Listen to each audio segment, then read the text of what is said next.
The hall had been built to impress empires. Sergeant Dax Marin had seen it for the first time 4 months ago, when the GDF posted him to the Veildry Spire as part of a cultural exchange arrangement he suspected nobody in the actual military had approved. The ceiling was a single vaulted shell of crystallized mineral the Veildry called Velstone, its facets catching the planet's 3 suns and throwing light in ribbons across the floor. The floor itself was deep amber resin, poured 1,000 years ago over the bones of the Veildry's first queen. He'd been told that when he arrived. The Veildry liked their history underfoot. He had stood in the doorway of the ceremonial hall that first day, pack over one shoulder, and thought, this is a terrible place to defend. Too many entry points. Columns spaced for aesthetics, not cover. The Velstone ceiling would amplify shockwave damage by a factor of 3, and the floor, the gorgeous, priceless, 1,000-year-old floor, would turn to shrapnel at the wrong kind of detonation. He hadn't said any of this aloud. That wasn't the job. The job was to stand at attention, look reassuring, and remember that he was a gesture, a symbol of alliance. The Veildry High Council had 1,800 guards of their own, organized into concentric defense rings around the spire and around Queen Serath specifically. Dax Marin was a 29th edition that nobody needed and nobody had particularly wanted, including himself. He was good at his job, though. He was good at all his jobs. He stood his post at the edge of the ceremonial dais, 6 steps from the Queen's throne, and he watched. Not the audience, the exits. Not the Queen, the shadows behind the columns. Not the ceremony itself, which was elaborate and long and involved a great deal of singing in the Veildry harmonic register that humans couldn't produce, but could, if they stood very still, feel in the chest. He felt it now. The ceremony was at its 3rd hour, the hall filled to capacity with Veildry dignitaries, the Queen seated on her throne of braided Velstone in formal regalia that doubled her apparent height. She had acknowledged him once since the ceremony began, a single tilt of her head in his direction. The Veildry gesture for you are seen. And he had nodded back with the awkward human solemnity that always seemed to either amuse or unsettle them. He had been watching the ceiling for 40 minutes. Not because anything was wrong, because something was almost wrong, and those were different states, and he had learned to tell them apart somewhere between his 2nd and 3rd combat tour. The Velstone was resonating, just barely, a frequency below hearing, a shimmer at the edge of sight when he unfocused his eyes. The harmonics from the choir were still building toward the ceremony's peak, and that could account for it, and he had told himself it accounted for it 5 times in the last 20 minutes, and he had stopped believing himself after the 3rd. He checked his sidearm without looking at it, a reflex his hands performed while his eyes stayed on the ceiling. The crack appeared at 14:07 by his wrist display. It was not a crack in the Velstone. It was a crack in the air itself, a line of wrongness that began at the apex of the dome and split downward in silence, no sound at all, which was the most alarming part, because the choir was still singing and then they weren't, because everyone in the hall had stopped what they were doing to stare at the thing that had torn open the sky above them. Dax had his weapon up before the first screaming started. They came through the crack in a cascade, Vethral shock troops, their bodies adapted for rapid deployment, carapace armor that made them appear larger than they were, 4-limbed and fast, their orientation weapons already cycling to charge. He had read the intelligence reports. He knew what Vethral were. He had not, until this moment, understood what it felt like to watch them pour out of a tear in dimensioned space like something bleeding from a wound. 18, he counted, 20, 23. The first of the Veildry honor guard broke. Not toward the enemy, away from it. He watched the nearest guard, a veteran of the Outer Rim conflicts, decorated twice, taller than Dax by 2 full heads, simply turn and run. And the running was not cowardice in any way he could frame as deliberate. It was biology. It was the Veildry threat cascade response. a neurological feature of their species that he had read about in a footnote on page 87 of the cultural briefing packet that nobody had expected him to actually read. Under overwhelming threat stimuli exceeding a certain threshold, the Veildry higher functions yielded to a deep tissue survival response. They ran. They couldn't not run. It was built in. The hall emptied of guards in approximately 11 seconds. The queen did not move. She sat upright in her throne, regalia catching the wrong light now, the light from the dimensional tier instead of the three suns, and her face was a mask of absolute stillness, which Dax understood after a moment was not composure but a different kind of biological lock. The Veildry royal line had a counter-protocol to the flight response, something bred into them across 40 generations. They could not flee. The queens never fled. They stood in the eye of catastrophe because that was what the queens were for, and it had worked fine for 40 generations, because they had never before been abandoned by every guard in the room at the same moment. He put himself between her and the advancing Vethril. There was a moment, a flat, strange, almost amused moment, where the lead Vethril commander stopped advancing and appeared to look at him. Not at them. At him. One human soldier, sidearm raised, standing 6 steps below a queen on a throne while 23 shock troops formed a widening semicircle. He didn't know if the Vethril had a concept of absurdity. He suspected they were about to arrive at one. "You in the front," he said. "I need you to know that I have a very clear shot." The Vethril commander, he identified it by the marking pattern on its carapace, a banding of darker pigment that the intelligence reports tagged as command grade, tilted its head in a gesture that did not look like the Veildry you are seeing. It looked like calculation. "There is one of you," it said. The translation unit on his belt rendered it in flat, uninflected sound. "You will place your weapon on the floor and step aside." "I've heard that before," Dax said. "It didn't work then either." What he did not say, because saying it would not help anything, was that he understood why his assessment of this hall had been correct. Too many entry points. No good cover. 23 armed Vethril troops and 1 human with a sidearm and 32 rounds was not a defensible position by any military calculus he had ever been trained in. What military calculus had never accounted for, in his experience, was stubbornness. He shot the commander. Not to kill, the carapace would stop a sidearm round at this range. He knew that. But to buy himself the 2 seconds it took for the commander's threat response to redirect while he moved left, putting the nearest column between himself and the main group, using the cover the columns were absolutely not designed for but provided anyway. He heard the return fire, orientation blasts, designed to confuse sensory input rather than cause physical damage, the Vethril taking prisoners. Then, not casualties, which meant the queen was wanted alive, and he used that information immediately, because the decision to take prisoners rather than kill told him something about the tactical situation that improved his odds by a meaningful degree. They wanted her specific, which meant they would not risk a shot that might catch her in the blast radius.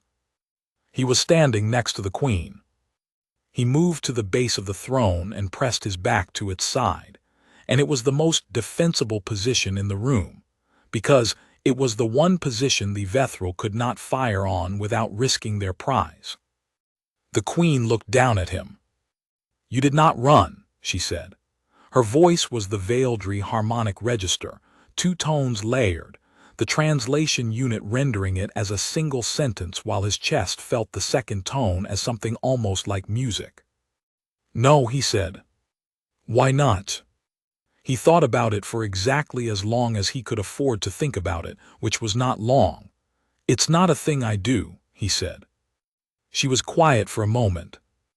Around them the Vethril were spreading out, cautious now, recalibrating for the obstacle he'd created.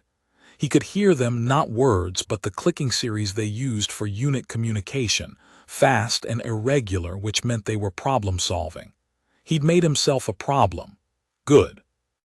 The threat cascade response, the Queen said. You do not have it. We have something like it, he said. We just also have something that argues with it. There was another silence, and then something he hadn't expected. She made a sound he'd never heard from a Veildry before, low and complicated, and the translation unit rendered it, after a moment's hesitation, as remarkable. He didn't have time to be pleased about that. The Vethril were moving again, 2 splitting left, 3 moving along the far colonnade, the commander hanging back with what he now counted as the main group of 16. He had 30 rounds. He had 1 position advantage. He had a queen who could not leave her throne. He had a very good memory for the facility schematics. Your Majesty, he said, the throne base, is it hollow? She looked at him with eyes that had more iris than white, a deep amber that matched the ancient floor. Yes. How old is the floor resin? 1,012 years. Is it load-bearing? A pause. The entire foundation system. I need a shorter answer. No, she said. The floor is ceremonial, it is not structural. Great, he said, and fired 3 rounds into the floor at his feet. The Velstone amplified the crack of it, exactly as he'd calculated. It didn't shatter cleanly. 1,000-year-old resin was dense, compressed. It fractured in chunks rather than shards, but it fractured, and the first chunk he kicked with his boot was heavy enough to serve the purpose he had in mind, which was cover. Real cover, not column cover. The floor of this room was more defensible than the room itself if you broke it into pieces, and he had just started breaking it. The Vethril hesitated. That hesitation was interesting. He had expected return fire. Instead, a pause, a recalibration. He had done something they had not predicted, and prediction, he had read in the intelligence reports, was fundamental to Vethril tactical doctrine. They were pattern readers, extremely good at projecting the next 6 moves of any given engagement, which was why they had not known what to do when the Veildry guards ran, because that was not supposed to happen, and it was why they did not know what to do now. Because destroying the floor of a sacred ceremonial hall to use it as defensive material was not a thing that appeared in any pattern they had encountered. Humans were bad for pattern-based prediction. This was well documented. Nobody used it. He used it. He pulled 3 more chunks of floor resin and built a rough barrier between the throne base and the nearest approach vector. And then he moved to the Queen's left side, because that was the angle the long flanking group was working toward, and he shot the lead Vethril of that group in the orientation organ above its right forelimb, which the reports said was sensitive even through carapace armor, and the Vethril went down, and the group stopped again. 30 rounds minus 4, 26 remaining. You are counting, the Queen said. Always, he said. You believe you can hold this position. I believe I can make it expensive, he said. Those aren't the same thing, but one of them is enough. He meant that the Vethril would not wait forever. They had come through a dimensional tier on a schedule. Dimensional incursions required sustained energy, and he did not know the parameters of Vethril technology, but he knew the physics were not free, which meant the tier above them had a duration, which meant the Vethril had a deadline, which meant he did not have to win. He only had to last. This was a different calculation than the one they had expected him to make. The Veildry guards running were making the correct calculation for their biology overwhelming force, no viable defense, retreat to consolidate and return. The Vethril had expected that calculation from him too, because it was a rational calculation, and rational calculations were consistent, and consistent meant predictable. He was deeply, constitutionally, almost pathologically bad at rational calculations. Every commanding officer he'd ever had could confirm this. The commander tried a different approach, not fire, words. Human soldier. The translation unit rendered it in the same flat affect. You are one individual. Your species has no stake in the survival of this queen. Your species has no biological imperative to hold your position. Step aside and you will not be harmed. Dax thought about the right answer for a moment. She's in my post, he said. Elaborate. She's in the area I was assigned to protect, he said. That's it.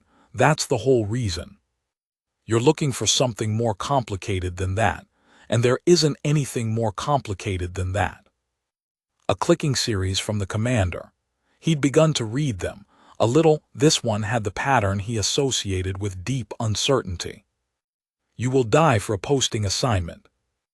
I won't die, he said, but if I did, yes, that would be why. He paused. The posting assignment and the fact that you told me to step aside, I don't really respond well to that. He fired twice fast, targeting the two Vethril at the far end of the colonnade who had stopped moving, but had not stopped working their way toward a flanking angle. They went down hard.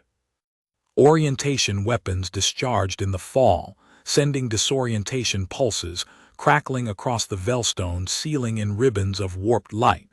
And for a moment the hall looked like it had during the ceremony, light moving in ribbons, which struck him as both beautiful and tactically useful, because the light was interfering with the Vethril's visual processing. 26-2, 24 rounds. The tier in the air above them had been open for 11 minutes. He had read, in a paper he had no reason to have read, that Vethril dimensional incursions were designed for fast extractions. Acquire target out before local forces could mount a response. The guard's routing had made this feel simple. He was making it not simple. At 14 minutes, the commander did something unexpected. It advanced alone. No flanking. No unit. Just the commander walking toward him at a measured pace, and this was either a display of confidence meant to psychologically destabilize him or a genuine attempt at direct engagement, and he couldn't decide which. But he raised his weapon and kept it on the commander's orientation organ and waited.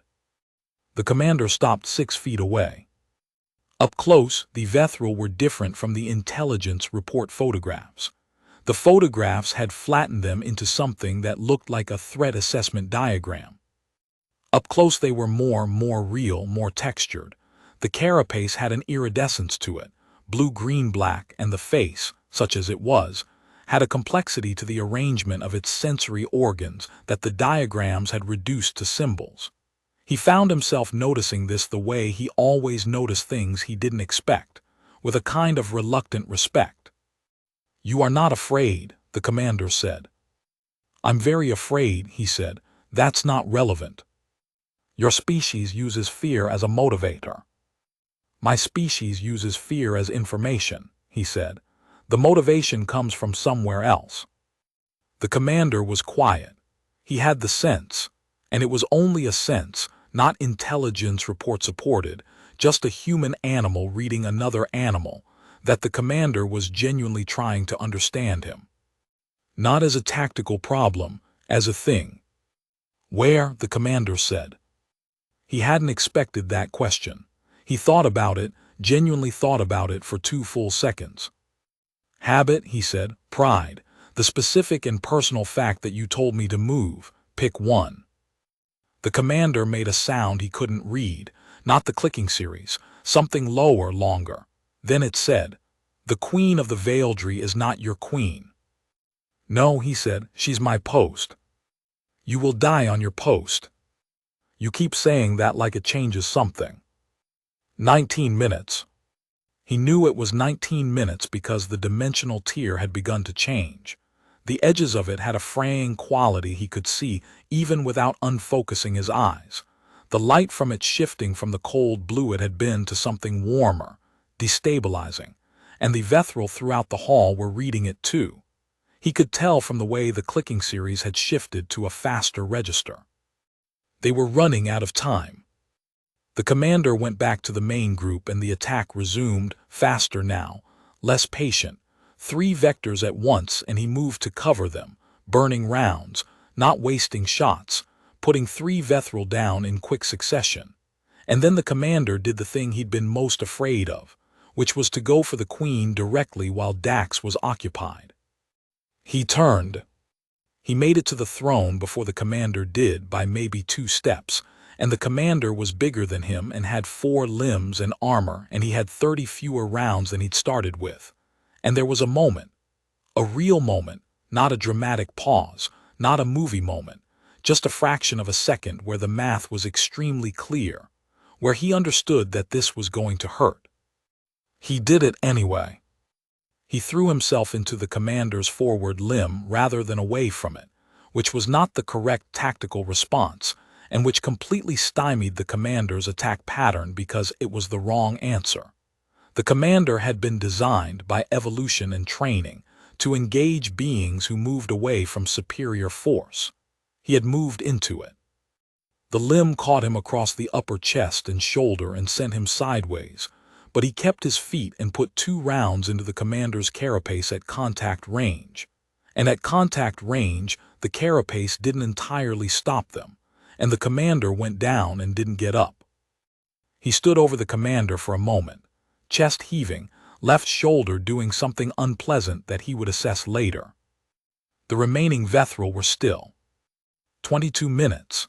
The tier was fraying badly now, its light strobing, the edges folding inward in a way that looked like the end of something. The click series had shifted to a register even he could read as alarm. The window was closing. If the Vethril did not go now, they might not be able to go at all. They went. Not all at once. A withdrawal, fast but ordered, pulling back through the tier 3 and 4 at a time. The click series maintaining discipline even in retreat, which told him something about them that he filed away as the kind of thing that mattered. They were not rooted. They were leaving because the calculation had changed, and the calculation changing was not the same as defeat. The last Vethril went through the tier closed. The Velstone ceiling caught the return of normal light and threw it in ribbons across the amber floor. And most of the floor was intact, and the pieces that weren't were piled around the base of the throne in a rough defensive arrangement that was ugly and functional and completely wrong for a 1,000-year-old ceremonial chamber. Dax lowered his weapon.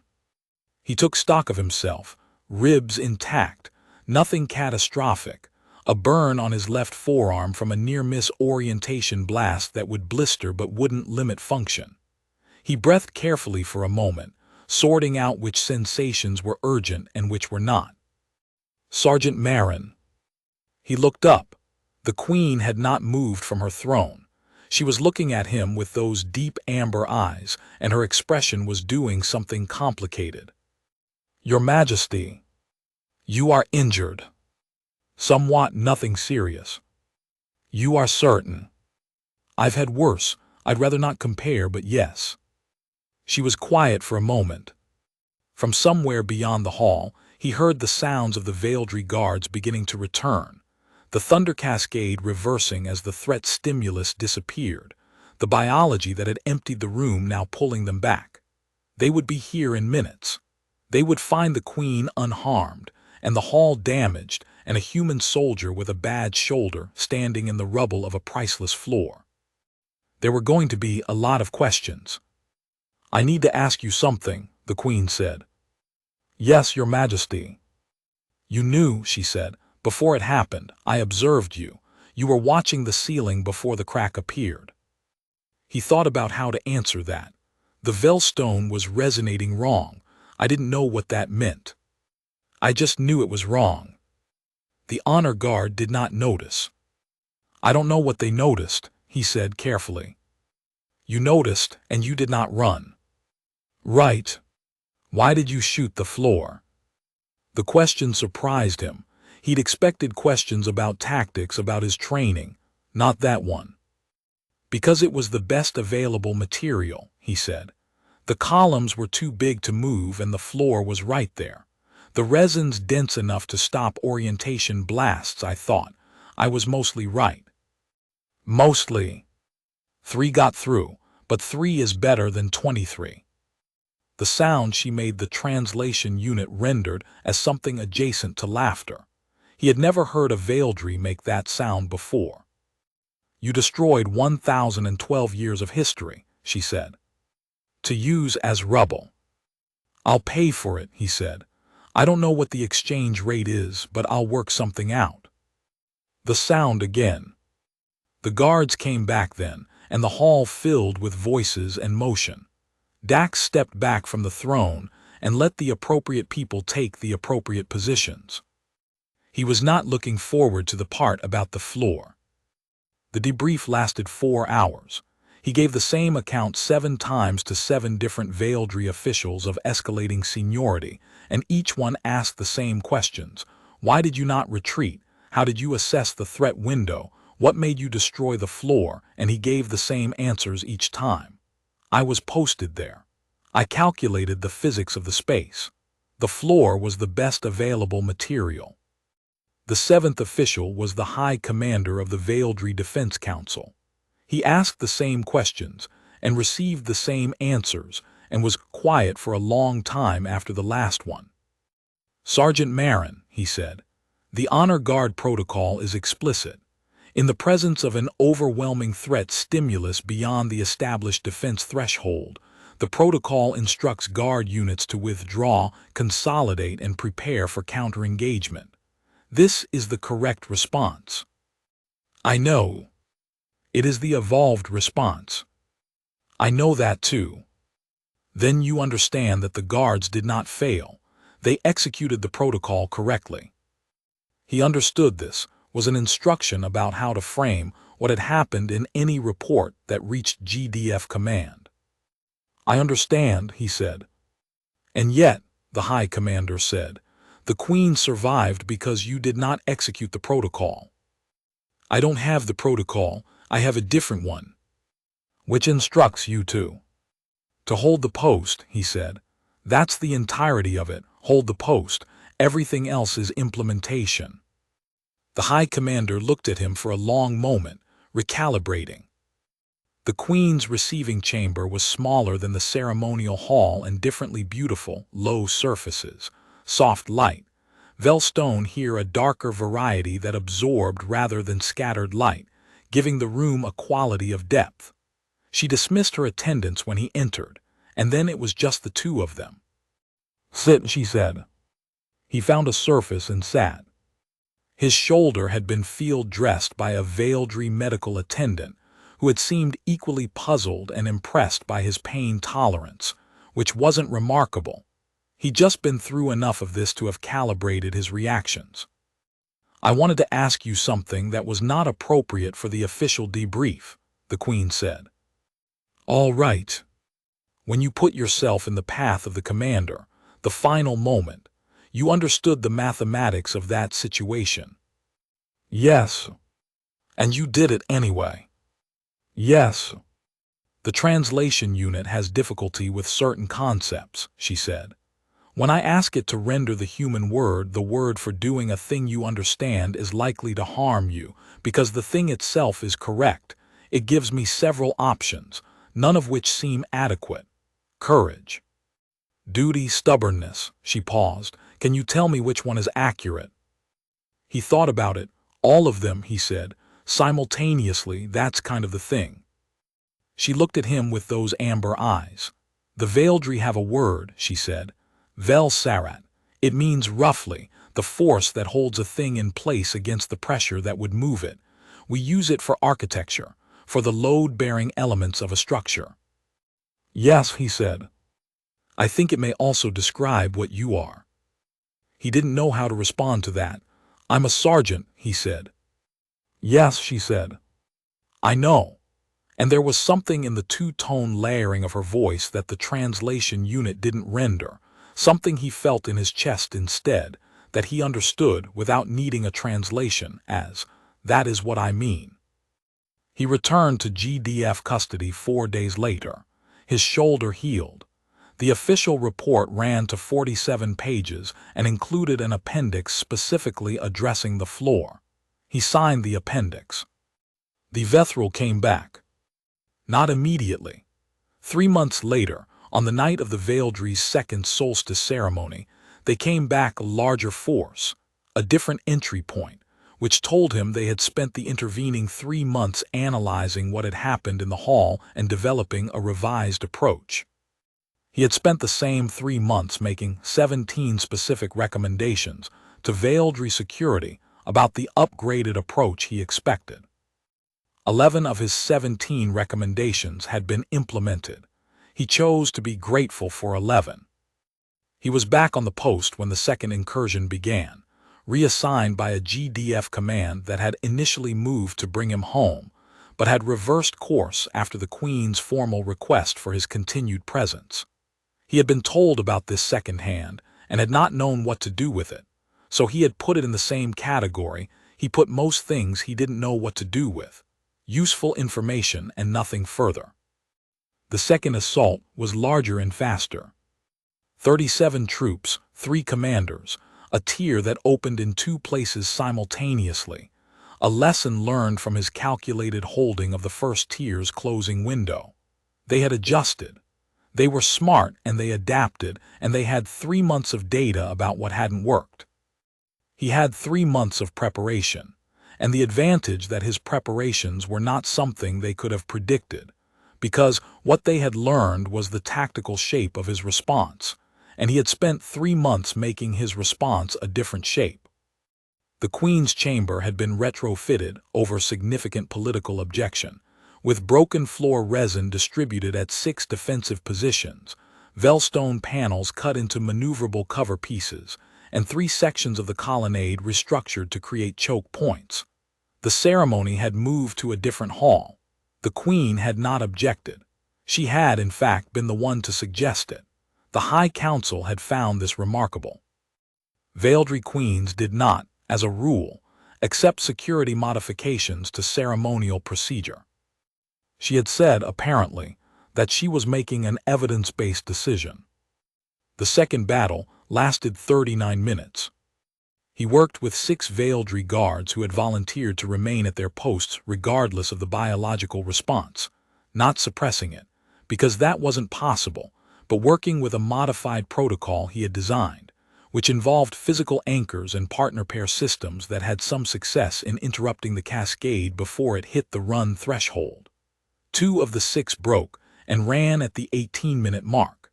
That was actually a significant improvement over 11 seconds. He held the position. He always held the position. The Vethril withdrew again. Not a clean extraction.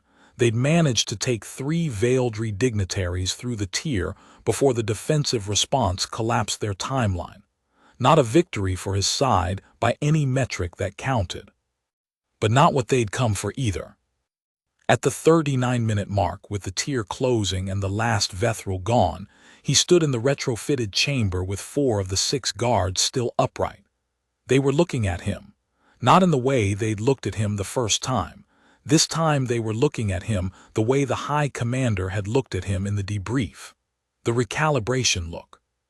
"You held the anchor," one of them said. Her name was Savaith. She had the tactical mind he'd been looking for among the guard structure, someone who thought in problems rather than protocols. "So did you, all the way to 18 minutes. "I ran," she said. "You came back, that's the thing, that's always the thing." She was quiet for a moment. "Is it possible," she said, "to learn what you have, the thing that argues with the cascade?" He thought about it honestly.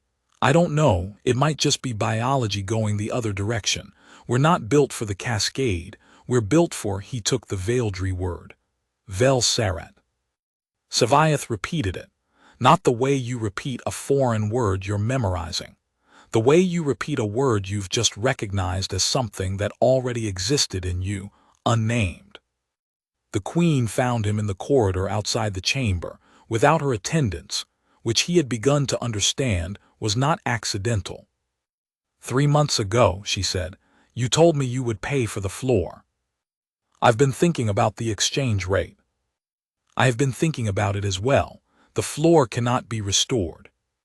The resin is from a specific era of Veildry material culture that cannot be replicated. You destroyed something irreplaceable." "Yes," he said. He would not apologize for it. He would not pretend it had been costless. "And you saved something irreplaceable," she said. "I have been attempting to determine whether those 2 things cancel each other or compound each other. I have not arrived at a conclusion. Neither have I, he said. She looked at him for a long moment. He was getting better at reading veiled expressions, not the small ones, which were still largely opaque to him, but the quality of attention, the orientation of focus. She was looking at him the way she had looked at the Velstone ceiling before the ceremony began, as a load-bearing thing. Something she was trusting to hold. The GDF will want to reassign you after this, she said. You have been here 8 months. I know the protocol. Will you request an extension? It was not quite a question. It was framed like one but landed like something else, and he did not have a good translation for what it landed like. Yes, he said. The silence that followed had something of the same quality as the two-tone layering of her voice. Something felt as much as heard. Good, she said. He had come to this place as a gesture, a symbol of alliance, decorative in its function. He had come because he'd been posted here, and he stayed because staying was the job.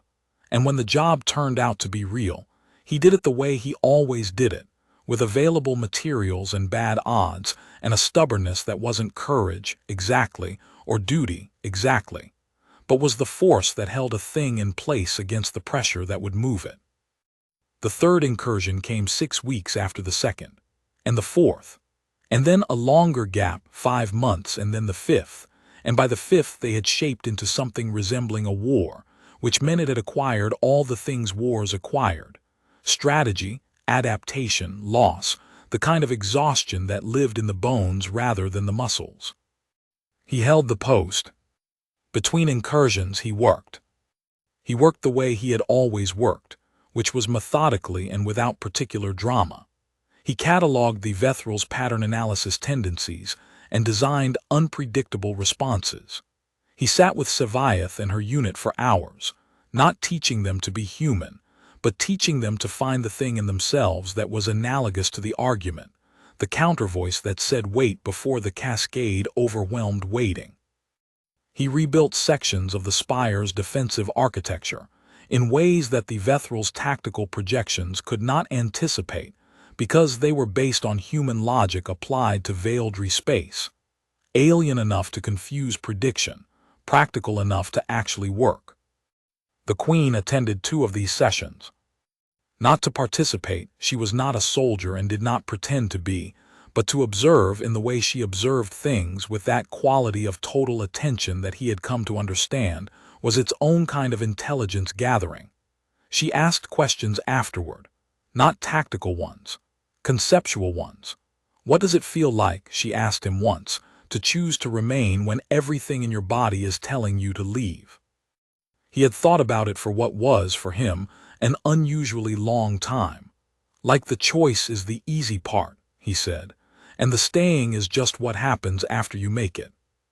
She was quiet for a while. Then, for the veiled regard, the choice is what is hard. The staying is what follows from the biology. For you it is reversed. I think so. Yes. And yet, she said, you arrive at the same place. Yes, he said, we arrive at the same place. The last time the Vethral came, they came in force. Not incursion scale, army scale. The sky split in 7 places simultaneously across the veiled spire's perimeter at 03:00 local time, and this time the veiled guards did not run, because they had had 18 months of Dax Marin's modified protocol and Sevaith's implementation of it, and because biological responses, it turned out, were not actually immutable if you worked at them long enough with sufficient stubbornness by example. Something else, too. A story had gotten out about what had happened in the ceremonial hall on that first day. A story about a human who had shot the floor and stood in the rubble and refused to be moved. Stories like that, Dax had learned, did something to the veiledry he couldn't fully explain, but which manifested as a quality in the air before a battle that he recognized as what it would be called in standard resolve. He had not taught them courage. He had given them evidence that it was possible to argue with the thing that argued against staying. That was all. The arguing was theirs. The resolve was theirs. He had just been the first one in the room who hadn't moved. The battle for the Veldry Spire lasted 11 hours. He was in it for all 11 hours, which he would not recommend to anyone but which he would not have traded for anything. He fought alongside Sci-Fi and her unit. He fought alongside Veldry guards who had never run and guards who had learned to run less. And they were not the same kind of soldier, and that was fine, because armies were not built from one kind of soldier. They were built from available materials. At the end of the 11th hour, the Vethril retreated through their tiers, and the tiers closed, and the sky above the Veldry Spire was whole again, all three suns throwing light across the Velstone in ribbons. He had 42 rounds remaining.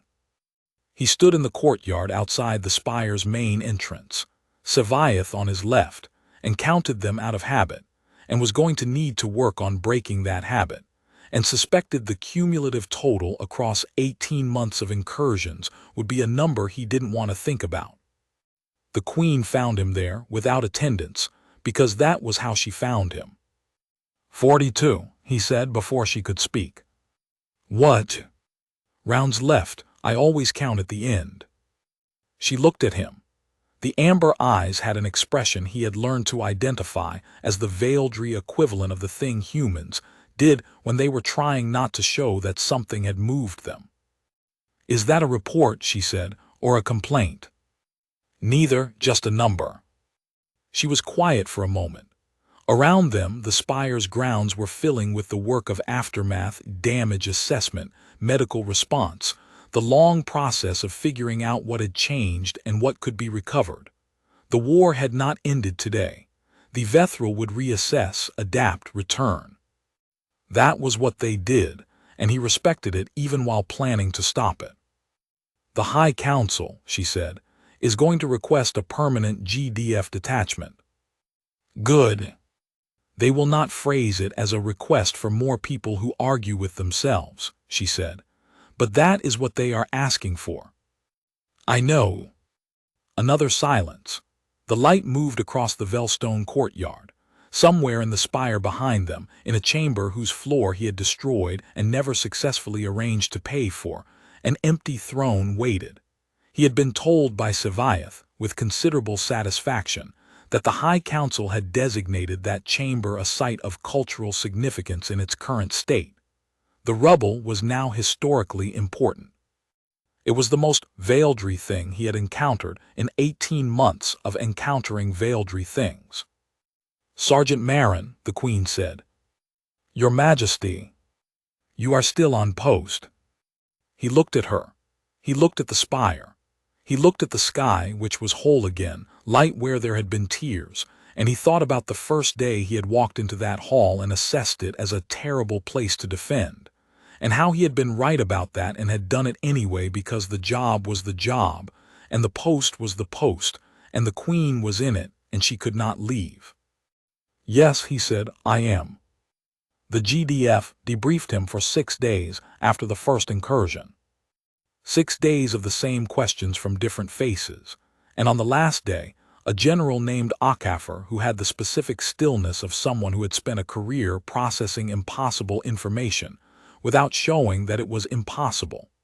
She sat across from him in a plain room on a GDF orbital station, and she read his report and she read it again, and then she put it down and looked at him. You shot the floor, she said. Yes, General. 1,000-year-old floor. Yes. And piled the pieces up as cover. Yes. She looked at him for a long moment. He had been looked at for long moments a lot in the past 6 days, and he had begun to understand that it was because he was not explaining himself clearly enough for the people receiving his explanations, not because the explanation was complicated, but because the simplicity of it kept striking them as insufficient. He had stayed because it was his post. That was the whole thing. They kept waiting for the second half of the sentence. And it worked, she said finally. Partially, I held until the tier closed. Against 23 Vethril shock troops. Yes. With 32 rounds. I started with 32, I had 7 left when they withdrew. She picked up the report again and looked at something in the middle of it. He waited. He was good at waiting.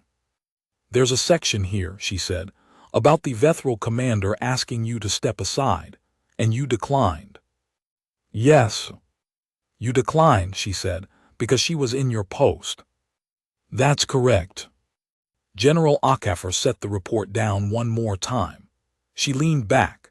She had an expression he recognized, not the recalibration look, not confusion, but something closer to the face he saw on engineers when they encountered a solution that worked by principles they hadn't considered and weren't sure how to categorize. Sergeant, she said, do you understand that the Veldry-GDF relationship is the single most strategically significant alliance currently active in this sector? I understand that, yes. And that your actions, had they failed, would have constituted a diplomatic catastrophe. Yes. And you held your post anyway. It was my post, General. She was quiet for a moment. Then, surprisingly, right answer, she stood. You're going back. The Veldry Queen has made a formal request. That's not standard procedure. Foreign liaisons don't usually get formal requests for specific personnel, but we're accommodating it because the alternative is explaining to the High Council why we're replacing the soldier who saved their queen with someone new. He had known he was going back. He had known it since the moment he'd watched the tier close and had begun his count of rounds and had arrived at 7 and thought, I need more than 32 for the next one. I'll need to make some structural recommendations, he said, about the Spire defenses. You'll have whatever access you need. And I'll need to damage some more things, he said, probably. General Akafor looked at him. Try, she said, to keep it to things that are less than 500 years old. He returned to the Spire with a resupply load and a set of structural drawings and 6 weeks before the second incursion, which was not enough time but was more than he'd had before the first one. And he had learned that the difference between enough time and more than before was, in practice, the difference between being ready and being ready faster. Sevaith met him at the entrance. She had been promoted in the aftermath of the first incursion, not for running, which she had done, but for coming back, which she had also done, and for being the first to volunteer for the modified protocol, which told him something about the kind of soldier she was.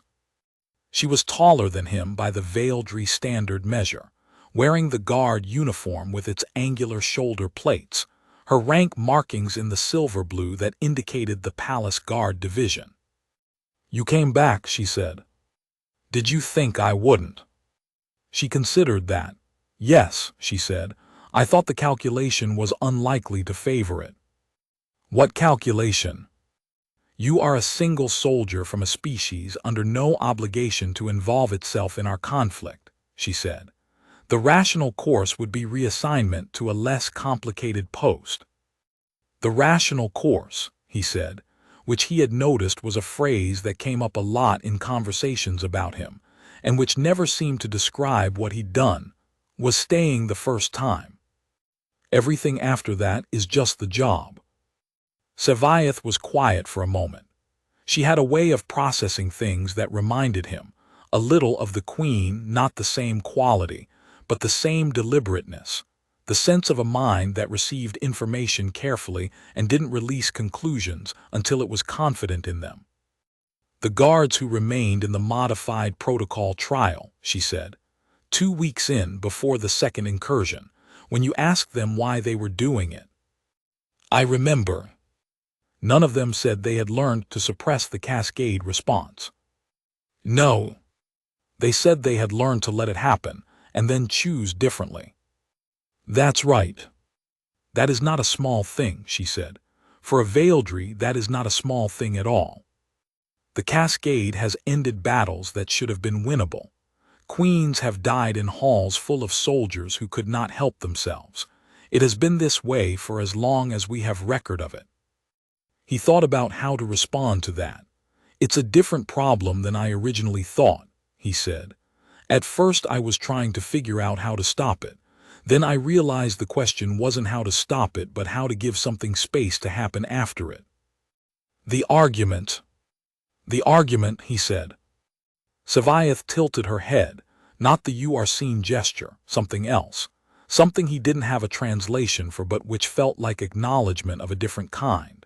The kind you gave to something that had changed your understanding of a thing you thought you already understood. The guards have been asking about you, she said.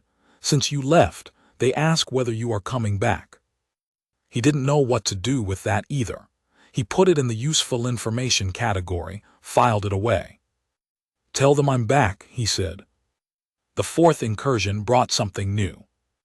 The Vethril came with a vanguard unit he hadn't seen before, smaller, faster, different carapace marking, and they moved in a way that disrupted his pattern-interrupt approach because they weren't using the same tactical doctrine as the previous units.